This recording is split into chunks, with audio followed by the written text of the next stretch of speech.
Ultar Sar is a steep and visually striking peak located in the Karakoram range in the Gilgit-Baltistan region of Pakistan. Standing at a height of 7,388 meters at its summit, Ultar Sar isn't particularly noteworthy for its height amongst the many massive mountains of the Karakoram range. However, it is distinguishable for its particularly sharp vertical relief from the surrounding terrain, as its steep slopes rapidly rise in elevation from the banks of the nearby Hunza River, which sluices through the glacial valleys beneath Ultar Sar's imposing slopes.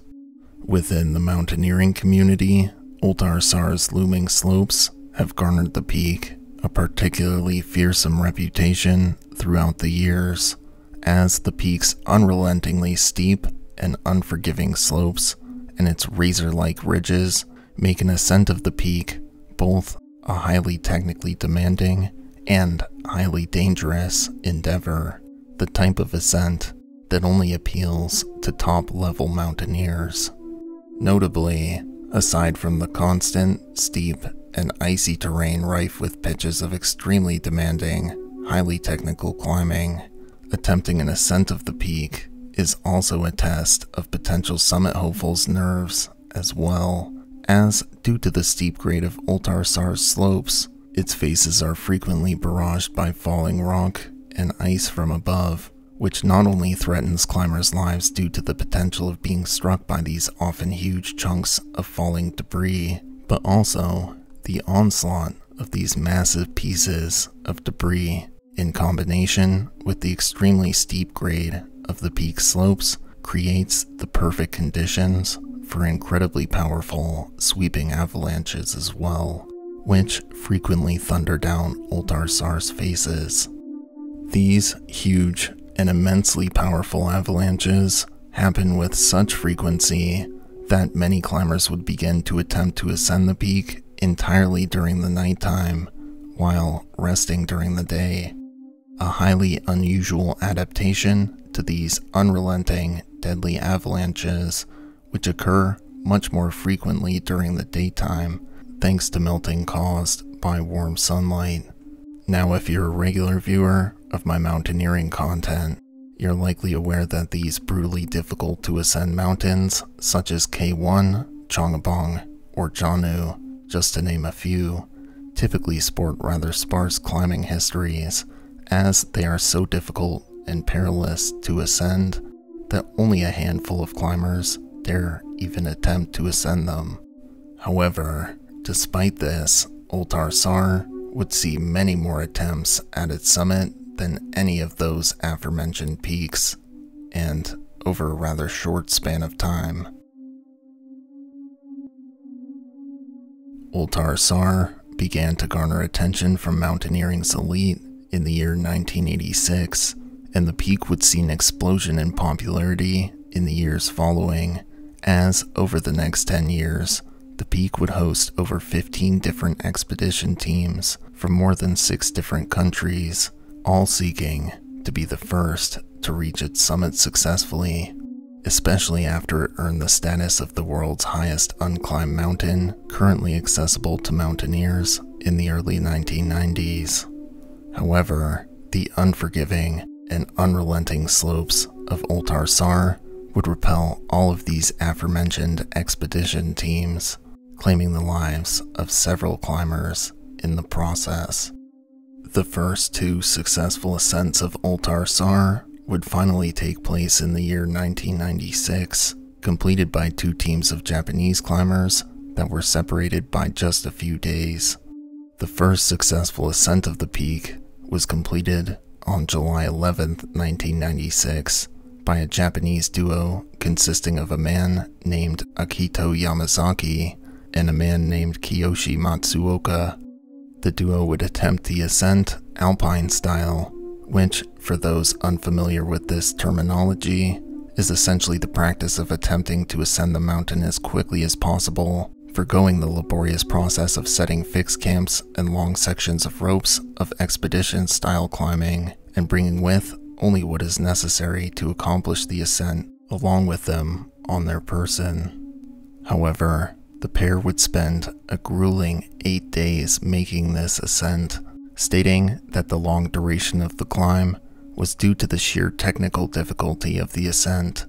Notably, however, during their descent from the summit, the pair, who were now beginning to run critically low on food and drinking water, were forced to bivvy at an approximate altitude of 6,000 meters for 5 further days as they were barraged by a blizzard that had rapidly approached and engulfed them, seemingly out of nowhere.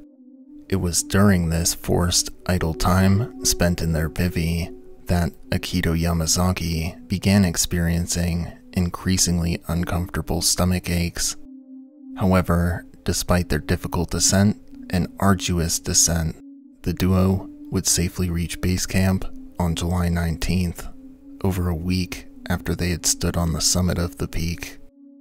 Unfortunately, Akito Yamazaki would not be able to relish the pair's triumph for long, as not long after he reached base camp, his stomach ache rapidly increased in its severity, which caused him to fall violently ill.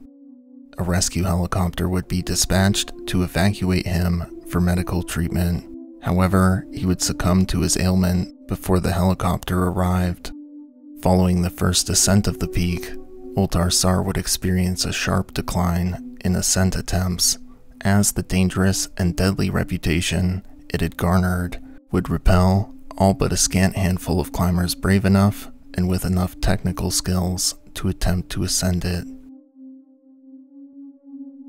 In May of 2018, an expedition team consisting of 3 mountaineers, 2 British climbers named Bruce Normand and Timothy Miller, along with an Austrian man and United States resident named Christian Huber, would arrive in Pakistan to begin their journey to the foreboding foot of Ultar Sar's slopes in preparation for their upcoming attempt at reaching its summit. Over the course of the following month, the trio of climbers would gradually make the trek to the base of Ultar Sar's sharply slanted slopes, acclimatizing to the region's high-altitude conditions while they did so, and they would finally arrive at the site of their base camp on June 18th, leaving them only a brief window to attempt to reach the summit before their permits expired on July 8th. Fortunately, however, their arrival at base camp was well timed, as they had arrived just before a favorable forecasted weather window to attempt their ascent. 2 days after arriving at base camp on June 20th, the trio would begin their ascent of Ultar Sar. However, despite attempting the ascent alpine style, the trio would make rather slow but steady progress up the mountain, contending with the steep terrain, falling debris, and high winds that constantly battered the men as they made their ascent. A week after beginning their arduous ascent, the trio had made solid progress towards the summit and had reached an approximate elevation of 19,700 feet by the evening of June 27th. However, the 3 mountaineers began to grow concerned as they observed thick storm clouds beginning to rapidly approach throughout the afternoon hours, and after digging out a spot in the snow on a small ledge to place their tent, the trio hunkered down in their tent as the blizzard began to batter Ultar Sar's slopes. At this point, the men had already begun to run low on supplies, and so they collectively decided that as soon as the storm had cleared, they would abandon their summit attempt and descend back to base camp. However, by the morning of June 28th, the storm continued to rage on, with no signs of abating. The following day, June 29th, the storm continued to rage on, while the 3 men patiently bided their time as they remained trapped in their tent with the blizzard howling on around them. In the early morning hours of June 30th, 2018, at approximately 1 a.m., as the trio were resting in their tent, a huge serac above them broke free from the mountainside and crashed down onto Ultar Sar's steep slopes, subsequently triggering a massive avalanche, which began to cascade down the mountainside, gathering increasing momentum as it thundered towards the men's campsite. As the men slept, suddenly the powerful avalanche crashed into their tent, which almost instantaneously buried them in 6 feet of debris. Timothy Miller recounted that he awoke to find himself pressed up against the canvas of the tent by the power of the oncoming debris, and so, using his teeth, he ripped through the canvas of the tent and clawed his way through the heavy debris towards the surface. After what seemed like an eternity, Timothy breached the surface as he gasped for air. Thinking on his feet, he then descended back into the hole, into the wreckage of the tent below, and located Bruce Normand, who was fading in and out of consciousness, and hoisted him out of the debris covering their tent. As Bruce became more coherent, now that he was able to properly breathe, the men began to frantically search their surroundings for Christian Huber's whereabouts. However, after calling out for him and searching the debris around the remnants of their tent, they couldn't manage to locate him until nearly an hour later, when they discovered their companion's lifeless body, who had been crushed and had subsequently suffocated under the weight of the avalanche debris within the depths of their buried tent. Due to their sudden emergence from the tent, both Timothy and Bruce began to feel the wicked chill of the whipping winds, as they were only wearing their base layers of clothing, and much of their gear had been scattered amongst the debris throughout the chaos of the incident. However, the two methodically dug through the debris surrounding the tent and were able to locate their satellite phone, and soon thereafter called for a helicopter to rescue them from the mountainside.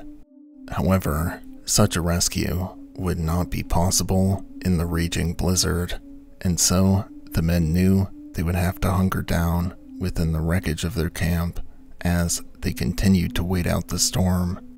By the early morning hours of July 1st, 2018, the storm system battering Ultar Sar's slopes had cleared enough that a potential helicopter rescue was now possible, and at 5 a.m. that morning, a rescue helicopter was dispatched from the city of Skardu and arrived in the nearby town of Hunza at 6:30 a.m. that morning, where it made a brief stop to refuel before it made its way towards Ultar Sar to attempt a risky extraction of the men stranded on the mountainside.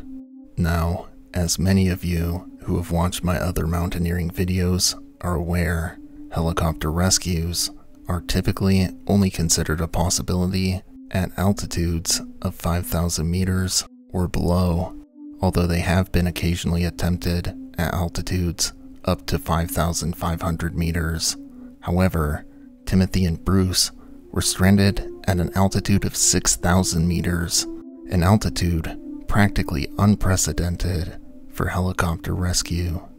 As one member of the rescue helicopter crew recounted of the crew's daring endeavor, quote, "We started analyzing the site for possible landing.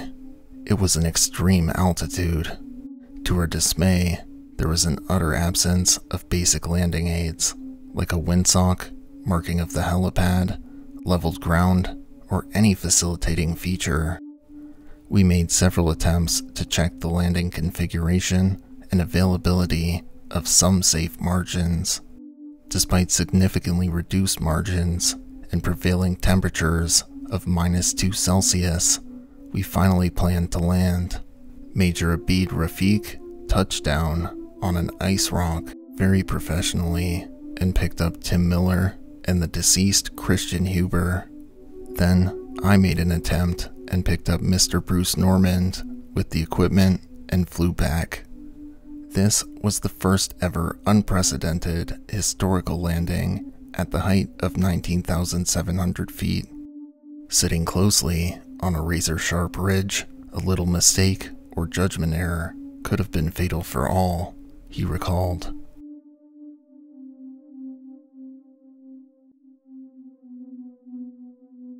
Thank you all for watching.